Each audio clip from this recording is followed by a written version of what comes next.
Zona Médica, te invitamos a conocer todo lo que sucede en el fascinante universo del cuerpo humano a través de especialistas que tienen la solución para ti.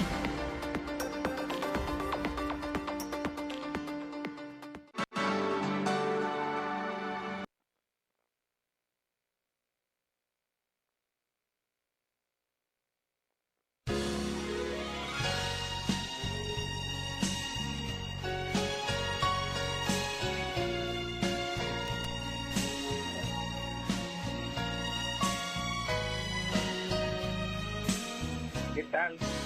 Buenas tardes, bienvenidos a una emisión más del programa En Opinión de un Médico Nikkei. Yo soy el doctor José Luis Akaki, soy médico internista y con mucho gusto compartiré algunas situaciones referentes a temas médicos. Como ustedes recuerdan, este programa está dado por médicos de todas las especialidades cuyo único punto de acercamiento es que todos somos de origen japonés. Nikkei quiere decir de origen japonés. Entonces hemos tocado temas de todas las especialidades, pediatría, cirugía, gastroenterología, todos.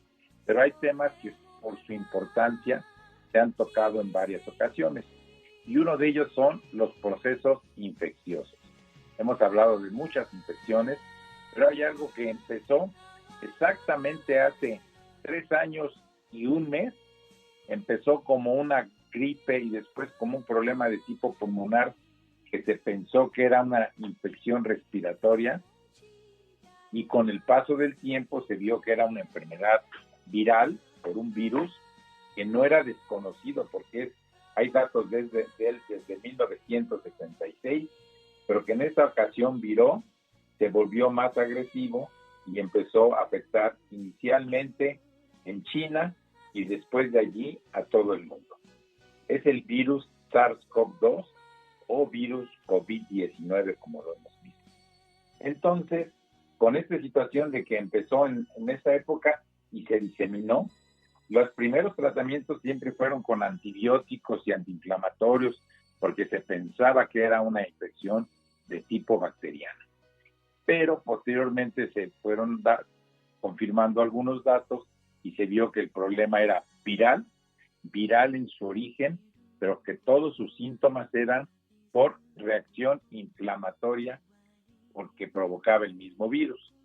Entonces, hace 3 años y un mes empezamos a detectar casos a nivel mundial de personas que empezaban con fiebre o febrícula, calosfríos, tenían una tos seca, cansancio, pérdida del apetito, sensación de falta de aire, sensación de congestión nasal, dolor de garganta y que perdían el gusto y el olfato.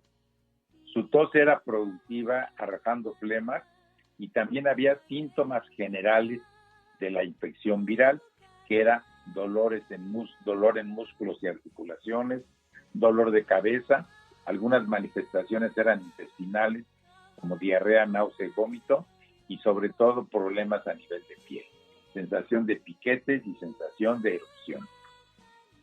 Con esta situación se empezaron a ver casos muy graves porque al principio no se conocía primero que era un virus y además no se conocía las manifestaciones que estaban, y empezaron a llenarse los hospitales de personas que llegaban con datos de fiebre de insuficiencia respiratoria, casi con niveles de oxígeno por abajo de 70, fiebre, tos con sangre, crisis convulsiva, dificultad para respirar y datos evidentes de falta de oxigenación, que es la coloración azulada de los labios, tanto partes vitales, labios, manos y pies. También referían dolor en tórax y su pulso era totalmente irregular, y empezaron a presentar datos de pérdida de líquidos manifestados por sudoración y luego falta de orina porque el riñón no tenía con qué trabajar. Con esta situación se empezaron a hacer estudios, todavía no se tenían biopsias de pacientes que morían y la mortandad fue altísima en todo el mundo, muchos millones se han reportado hasta este momento. México no se quedó atrás, México ocupa de los países con más alta incidencia de infección y también con la más alta incidencia de mortalidad considerados dentro de los 10 países más afectados. Ya conociendo al virus más adelante, se empezó el manejo, ya se empezaron a utilizar los antivirales, se empezaron a utilizar los antiinflamatorios, pero lo que más importante en ese momento era corregir el problema respiratorio. Respiratorio porque las personas, por su misma inflamación pulmonar, no entraba el oxígeno, aunque sí entraba aire, pues escaso, pero no entraba el oxígeno a la sangre y empezaban a tener problemas de baja oxigenación, con todas las manifestaciones a nivel del sistema nervioso central, a nivel de corazón, a nivel de pulmones, a nivel de riñón. Algunos pacientes se recuperaron con el paso, algunos tuvieron cuadros muy largos. Acabo de ir a un congreso la semana pasada y con nosotros iba un médico de Chetumal que nos mostraba hasta cierto punto con orgullo la cicatriz que llevaba en el cuello, porque él fue uno de los COVID más graves allá en Chetumal, estuvo intubado 3 meses y logró superar la infección. Tan la superó que se fue con nosotros al Congreso Mundial ya como asistente. Pero hubo otros que no lo superaron y desafortunadamente fallecieron en el intento de recuperar los niveles de oxígeno. Y aprendimos muchas cosas, hasta el término que para nosotros era nuevo, hipoxemia feliz, así se le llamó, porque eran personas que tenían los niveles de oxígeno muy bajos, pero no tenían ningún síntoma.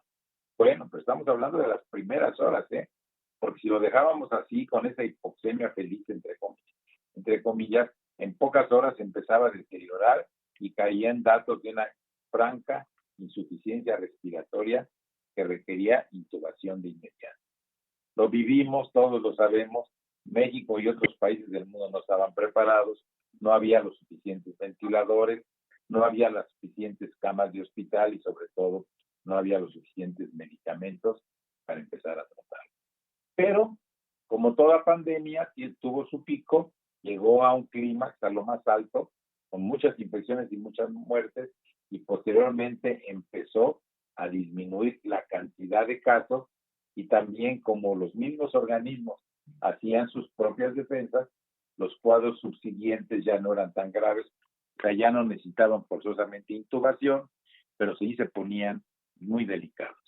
Afortunadamente después llegó la vacuna y fue una vacunación que se hizo a nivel mundial.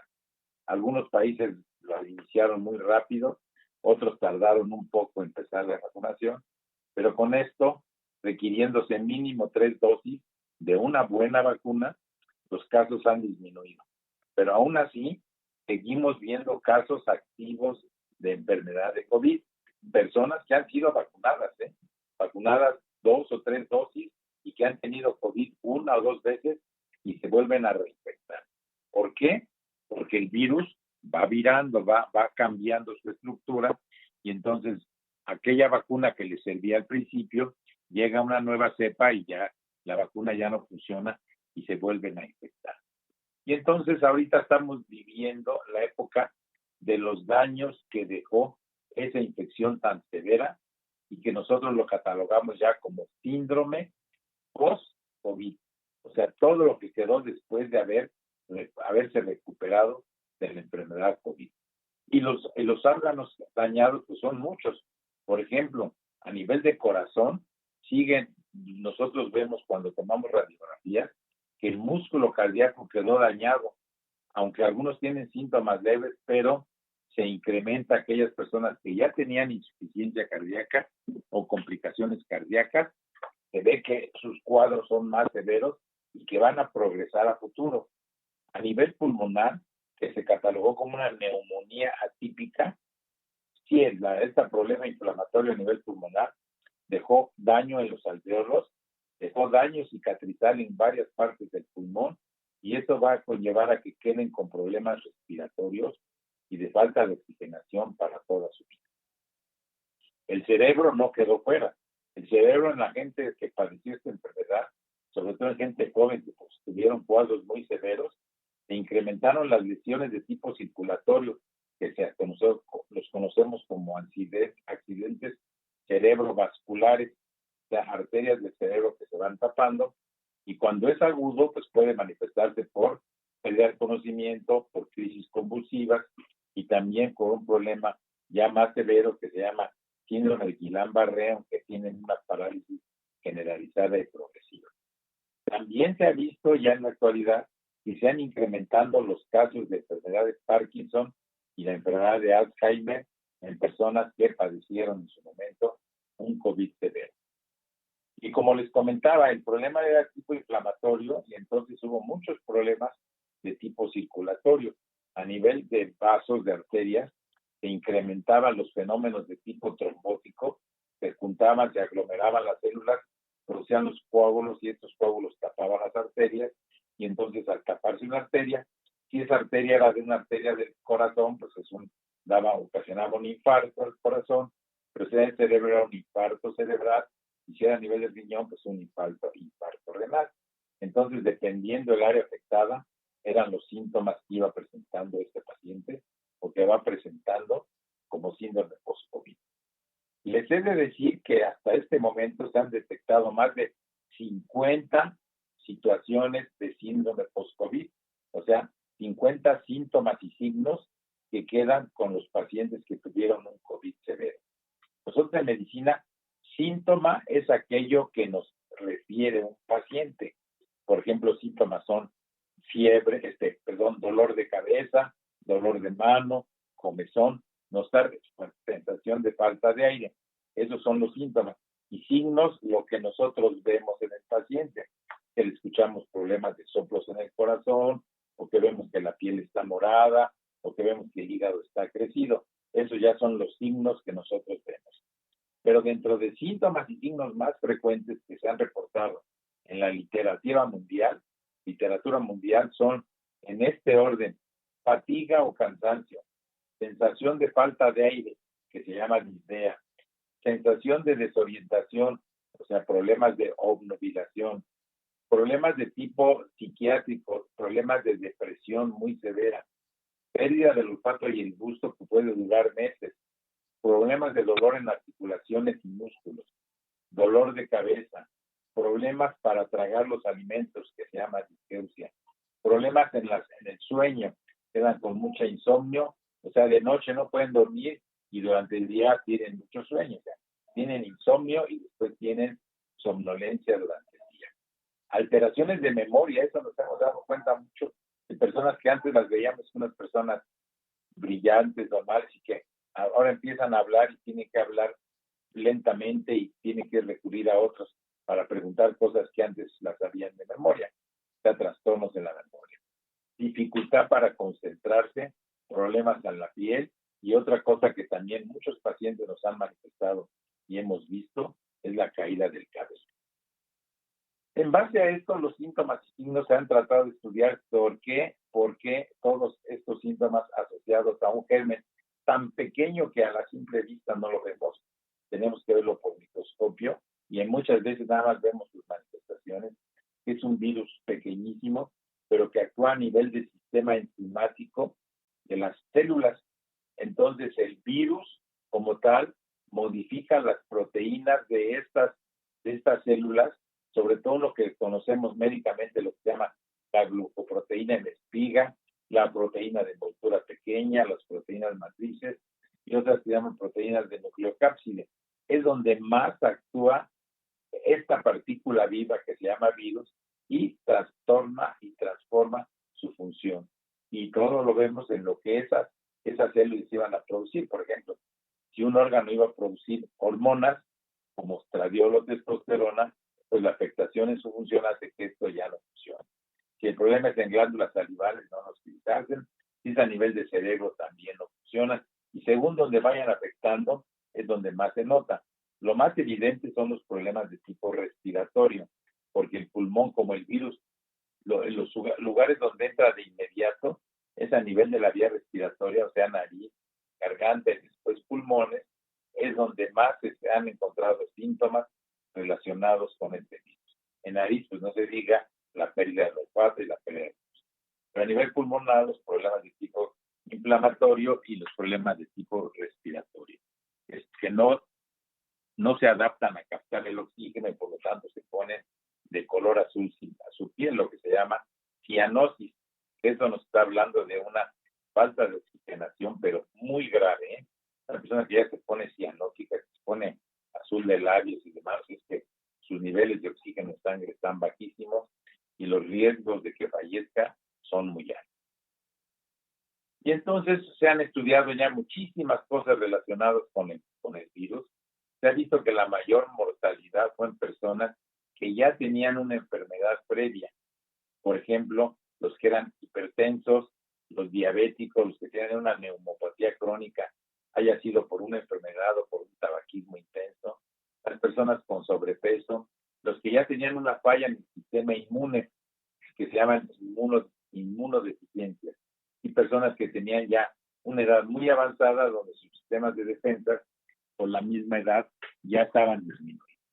Entonces el sistema inmunológico funciona muy bien en personas jóvenes, pero a mayor edad va perdiendo su capacidad de respuesta y por lo tanto en personas mayores ha sido la mayor mortalidad. Personas mayores y que tenían nosotros decimos comorbilidad, o sea, una enfermedad asociada. Lo que mencioné, problemas respiratorios, diabetes, neumopatías, problemas de tabaquismo, ese tipo de situación. Entonces, cuando esta situación ya se presenta en estas personas, pues los riesgos de complicaciones se incrementan muchísimo. Por lo tanto, pues una forma de prevenir a futuro, pues es tratar de evitar tener estos factores, ¿no? Si es uno diabético, tratar de tener una diabetes bien compensada. Si es uno hipertenso, tratar de que su hipertensión esté bien controlada. Si es fumador, pues dejar de fumar. Si tiene problemas de sobrepeso, tratar de bajar de peso y hacer un poco de ejercicio. Entonces, continuando analizando lo que es el síndrome post-COVID, se ha visto que puede durar desde varias semanas hasta meses, incluso años. Y de todas estas personas que los afectó, solamente se ha visto que dependiendo de la población y dependiendo del momento, solo entre un 10 o un 60% de esos pacientes se recuperan en su totalidad. Los demás, que es un porcentaje muy alto, quedan con secuelas de esta enfermedad y que la mayoría va a ser secuelas para toda su vida. También hay que recordar que el síndrome post-COVID se puede confundir con otras enfermedades. Por ejemplo, en medicina hay una enfermedad entre nosotros que se llama el síndrome de fatiga crónica o también la fibromialgia, en los cuales a las personas están cansadas permanentemente o les duele todo. No los puedo ni tocar porque lo que les toque les duele. Los brazos, la cabeza, todo. Y personas que dicen, no me toques porque me duele. Eso se llama fibromialgia, está asociado a otras situaciones y no hay que confundirla con el síndrome post-COVID. Si la persona ya tenía fibromialgia, le da COVID y después sigue con eso, pues no hay que pensar que es un síndrome post-COVID, sino que es la misma enfermedad, pero que se va manifestando en forma diferente. También entonces para eso se deben hacer estudios y no catalogar a todos como síndrome post-COVID. Otras de las secuelas frecuentes del COVID son problemas en el estado de ánimo. Gente que ya pierde el ánimo, pierde el entusiasmo, pierde los deseos de hacer cosas que antes hacía con mucha frecuencia y sobre todo que refiere que se siente muy cansada y ya no quiere emprender nuevas situaciones por el cansancio. Y lo vemos en gente joven, no creo que nada más en personas de la tercera edad, gente joven que tuvo un COVID muy grave, quedaron así y ya no se animan para nada. También se ha visto que las personas que requirieron estar en una terapia intensiva o que requirieron que se les colocara un ventilador son los que con más frecuencia desarrollan problemas de síndrome post-COVID, sobre todo lo que se llama el estrés postraumático, o sea, la ansiedad después de haber padecido esta enfermedad, problemas de depresión y problemas de ansiedad. Y eso les va a durar meses e incluso años. Todos estos fenómenos se han comparado con otra enfermedad que estuvo hace algunos años y que también fue muy grave, que se llamaba el síndrome respiratorio agudo o el SARS, que también afectaba mucho el sistema respiratorio y por lo tanto la persona quedaba ansiedad. ¿Y qué vamos a hacer?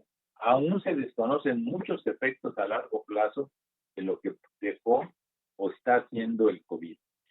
Aunque ya se identificó al virus, ya se sabe qué es, ya se sabe, ya hasta un nombre tiene. Recuerden que COVID es 19, se le dejó el 19 porque es el año en que apareció, en las fines del año de 2019. Pero actualmente se ha visto que hay otros casos que inicialmente son muy leves, pero que sí están dejando secuelas a largo plazo.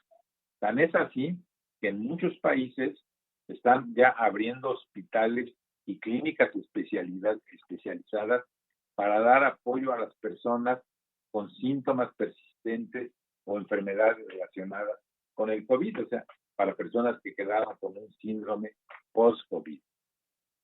Y hay que recordar que la mayoría de la gente que tiene COVID se recupera rápidamente, afortunadamente, pero los posibles problemas duraderos, mucha gente que ya no tiene síntomas o que, aunque su cuadro es muy leve, deja de tomar precauciones, deja de utilizar los medios de protección y entonces salen sin mascarilla, acuden a lugares de multitud y sobre todo pérdida de higiene. Entonces, los casos de COVID se van incrementando por olas. Ahora, en este caso, nosotros tenemos un amigo muy querido, un médico muy deportista, que ahorita aprovechando la pasión que él tenía por el fútbol, se fue al Mundial de Fútbol y nada más lo disfrutó los primeros días, porque allá en Qatar adquirió el COVID y lo dejaron hospitalizado allá más de 3 semanas, de tan severo que fue su cuadro, y se exponía que habían tomado muchas precauciones para evitar la diseminación. Y también lo vemos en personas que acuden a eventos masivos, que regresando tienen COVID. ¿Por qué? Porque no tomaron las medidas de precaución. Recuerden que la mascarilla sí funciona sobre todo cuando lo están utilizando ambas partes, tanto el que está enfermo como el que está sano. Entonces sí funciona como una medida de protección y es lo que más funciona para evitar la contaminación o la infección. Entonces recuerden, si van a ir a lugares donde va mucha gente, siempre ponerse mascarilla. Nosotros aquí en los hospitales donde yo me encuentro, pues aquí la mascarilla es obligatoria. Desde que entra uno al hospital hasta que sale, no se puede no quitar la mascarilla. Pero sale a la calle y la mayoría de la gente va a un centro comercial, a muchos lugares, y ya la mayoría de las personas ya no toman ninguna precaución y no utilizan este tipo de mascarillas o protectores, la sana distancia y cosas así para evitar la sobreinfección. Y entramos a la experiencia en México. México, pues nosotros fuimos de los países más atacados por el COVID, como les digo, con la más alta mortalidad que hubo. Si comparamos a México, yo comparo mucho a México con Japón, porque nosotros somos de origen japonés, tenemos muchas noticias de Japón, y comparamos a Japón y a México por 2 razones. Número 1, porque tienen la misma cantidad de habitantes, entre 120 y 130 millones de habitantes. En Japón mide menos de la 6ª parte del tamaño de México. O sea, es un país muy pequeño. Imagínense 120 millones de personas habitando un terreno de la 6ª parte del tamaño de México. Entonces hay más aglomeraciones, más convivencia. Es difícil ver en Japón un lugar que no haya nada. Siempre encuentra un pueblito, una ciudad, pero siempre a donde va uno encuentra algo. No como México, que puede uno pasar horas y horas y horas en una carretera y no ver nada porque vivimos en un país muy extenso. Entonces, comparando las cifras de el mismo número de millón de habitantes, yo me acuerdo que cuando en Japón se murió el paciente número 1000, fue una verdadera crisis en el país, porque ya se habían muerto 1000 de COVID, cuando aquí en México ya llevábamos 250,000 defunciones. Entonces, allá sí son muy estrictos en las medidas. Yo recuerdo desde mi primer viaje a Japón hace ya más de 40 años, desde que llegó me llamaba la atención que en varios lugares había gente con cubrebocas. Y ya investigando me enteré que allá en Japón una persona que tiene un pequeño cuadro gripal o un resfrío, inmediatamente se pone cubrebocas por dos razones. Primero, por respeto, y segundo, para proteger a su medio, para no contagiar la enfermedad. O sea, en automático se siente mal y se pone el cubrebocas. En cambio, aquí en México lo empezamos a usar hasta que estaba el COVID. Antes era raro, muy raro ver en la calle una persona con cubrebocas porque tenía una gripa, porque tenía un catarro. No, nadie lo usaba. Nada más se traía un pañuelo y estornudaba a veces en forma abierta. Entonces sí aprendimos mucho del COVID, pero desafortunadamente aprendimos muy lentamente para protegernos de esta enfermedad y de muchas enfermedades virales.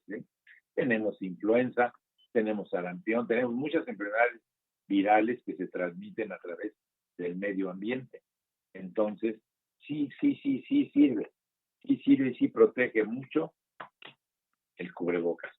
Entonces, volviendo a esta experiencia en México, hace año y medio se hizo un estudio sobre personas que se habían recuperado de COVID y en este estudio se incluyeron, para tratar de tener una estadística creíble, como donde más pacientes eran los masculinos, los hombres. Entonces, en este estudio se estudió un grupo grande donde el 30% eran mujeres y el 70% hombres, y todos ellos que tenían más de 60 días de haberse recuperado del COVID. O sea, ya habían superado la enfermedad aguda.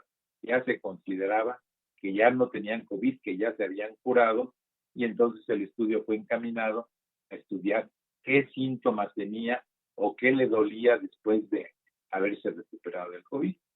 Y según las estadísticas de este estudio, que fue llevado de forma muy seria, pues se investigaron las causas más frecuentes de COVID y se llegó a la conclusión de que las causas más frecuentes son 16 síntomas o signos del síndrome post-COVID. De estos grupos tan grandes, únicamente el 16% habían quedado sin ningún síntoma. O sea, tomando el 100%, solamente 16 quedaron libres de todo mal. Pero con sensación de fatiga y de cansancio, todavía el 84% lo manifestaba. Debilidad, el 80%. Sensación de falta de aire, o sed de aire, nosotros le llamamos disnea, el 50%. Dolores articulares, el 50%. Sensación de opresión en el tórax, o sensación que alguien estaban apretando el tórax y no podían jalar buena cantidad de aire, el 80%. Tos persistente, ya fuera seca o tos productiva, nosotros llamamos productiva cuando se arroja flema, el 60% lo tenía. Pérdida del olfato, el 40%. Estamos hablando de 60 días después de haberse recuperado. Todavía el 40% no recuperaba el olfato. Molestias al tragar, molestias que se llaman médicamente, se dice disgencia, el 42%. Dolor de cabeza, igual que la fatiga, ocuparon el más alto porcentaje. El 84% de estas personas todavía persistía con dolor de cabeza. Arrojar flemas en forma permanente, el 52%. Pérdida del apetito, 50%. Problemas de dificultad para tragar los alimentos, el 30%. Problemas de diarrea esporádica, o sea, sin tener ninguna molestia, de repente venían evacuaciones diarreicas, 1, 2, 3, 4 y se les quitaban, todavía el 10%. Y problemas de sudoración persistente en ausencia de fiebre, nosotros le llamamos diaforesis, estar sudando sin que haya fiebre, el 10%. Y la última de estas es la caída del cabello, que muchas personas la empezaron a manifestar, y entonces sí, también ocupó un 30% de personas que después de recuperar del COVID tenían problemas de que se les caía el cabello. Por lo tanto, y como conclusiones, la infección por el virus SARS-CoV-2 o COVID-19 es un padecimiento que es nuevo, apenas tenemos 3 años de conocerlo, pero aún en esta época, 3 años después, todavía desconocemos mucho del virus, de sus manifestaciones, de las situaciones que afectan y sobre todo cuándo va a volver a mutar, cuándo va a volver a cambiar su estructura y entonces tendremos una sexta, séptima, octava ola. Ahorita ya vamos en la sexta ola. Entonces, todavía nos falta mucho de conocer de este virus. 2, es importante hacer un adecuado diagnóstico diferencial, porque puede confundirse por sus síntomas y signos con otros padecimientos.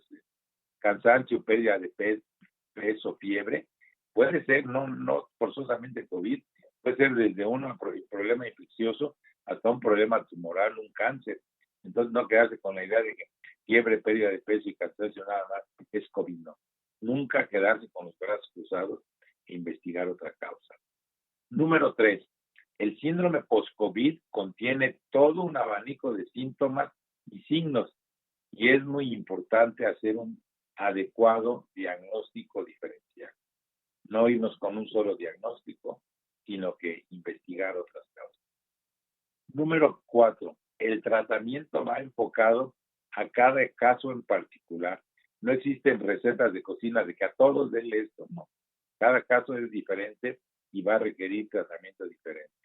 Y recordar que iniciar la rehabilitación en lo más pronto posible, ya que la rehabilitación ocupa un lugar muy importante para evitar las secuelas del síndrome post-COVID. Número 5, no toda sensación de falta de aire o latidos rápidos es COVID o secuelas de COVID. Hay muchas otras enfermedades que producen estos síntomas y no queda casarnos con el diagnóstico de COVID. Y también 6, recordar que esta infección, esta pandemia, dista mucho de llegar a su final. Hasta ahorita nos han dicho ya, estamos libres de COVID, ya podemos levantar la bandera blanca, porque ya estamos libres de COVID. Eso no ha llegado y tardará mucho en llegar. Algunos países con fines políticos bajan mucho sus estadísticas o llegan incluso a decir que no tienen COVID, pero lo hacen con fines de decir nosotros sí cuidamos a nuestra población, pero la realidad es que el COVID está en todos los confines.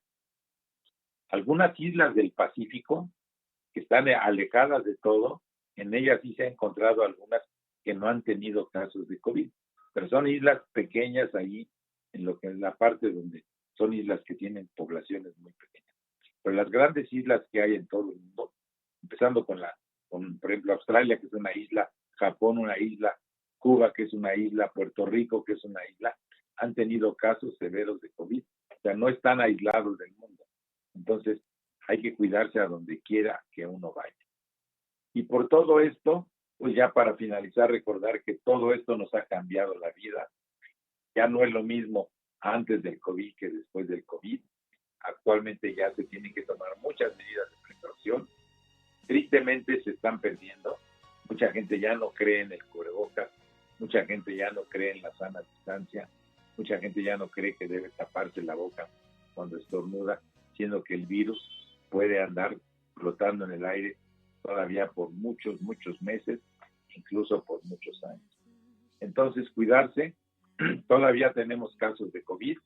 Yo aquí en el consultorio sigo viendo casos de COVID, cada vez menos graves, y sabemos que es COVID porque traen algunos datos, les hacemos la prueba de inmediato y sale positiva.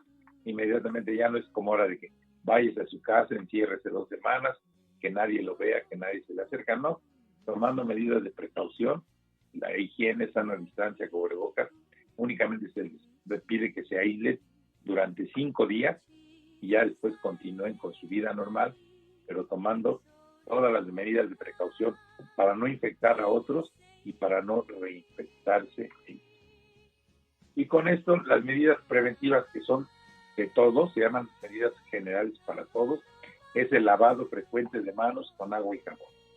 No forzosamente ponerse alcohol en las manos, porque cuando es alcohol fuerte las reseca mucho. Lo que ya sabemos, al toser o estornudar, cubrirse adecuadamente la boca y la nariz. Mantener la sana distancia, que es 1.5 metros con otras personas, principalmente aquellas que parecen estar enfermas. Utilizar cubrebocas de forma continua y en careta ya no, pero sí solamente que esté en contacto directo con personas enfermas, por ejemplo, en los hospitales o en los centros donde el paciente llega directo, por ejemplo, en los laboratorios que van a tomarle muestras. Evitar tocarse los ojos, la nariz y la boca en presencia de síntomas sugestivos de COVID, como son dolor de cabeza, fiebre, flujo nasal, cansancio. Hacerse la prueba de COVID, si sale positiva, aislarse por 5 días y mantenerse con cierta distancia alejados de sus familiares. Y también recordar que en caso de fiebre, tos y dificultad para respirar, que son los datos predominantes del COVID, inmediatamente acudir a un centro para que le hagan la prueba y si sale positiva, tomar sus medidas de aislamiento. Entonces, ya nos acostumbramos a vivir con el COVID y ya nos debemos acostumbrar a protegernos del COVID. Está con nosotros, estará muchos años este virus, pero ya lo estamos aprendiendo a manejar. Y con esto damos por terminado esta plática sobre lo que es el síndrome post-COVID y recordar que esto es a nivel mundial. Sigue habiendo muchos casos de COVID y hay que seguirse protegiendo.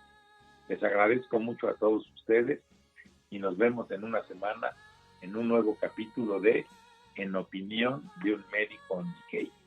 Yo soy el doctor José Luis Akagi, soy médico internista, he visto muchos casos de COVID, incluso he dado conferencias sobre medidas de prevención y tratamiento y me sigo protegiendo porque el COVID no se ha ido. Me encuentro en el Hospital Ángeles Metropolitano. Hasta la vista y mucho gusto.